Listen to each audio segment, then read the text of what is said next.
It is important to understand the environmental issues in the Philippines that existed before Typhoon Haiyan and how they worsened the destruction of the typhoon deforestation and its consequences is the most important ecological problem in the Philippines. Because the land is lost so much of its forest, it cannot absorb the rain and wind from storms like Haiyan. This causes massive flooding and landslides. Most of the victims of such flooding are the poor peasants, farm workers, and the urban poor.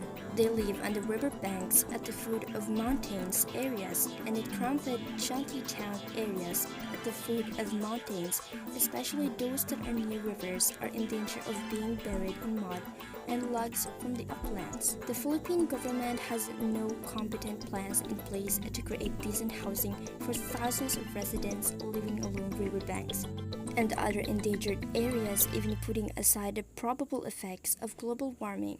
They are very serious problems from the excessive logging and mining that has been going on in the Philippines for centuries since the 1960s. US and other foreign corporations and their Philippine partners expanded the mining, logging, fishing, and plantations for export. The extraction is done without considering the ecological balance and the social cost. Less than 1 million hectares of tropical rainforest in the Philippines remain. US and Philippine government policies and the corporate operations magnify the negative impacts of natural disasters. Addressing environmental issues in the Philippines like deforestation unleashed by these types of storms. One other angle of the super typhoon which many are addressing is the responsibility of first world countries and being the main contributors of greenhouse gases, global warming, and the overall climate change. So all of these have to be addressed at home through multilateral talks with the other countries to make real substantive change.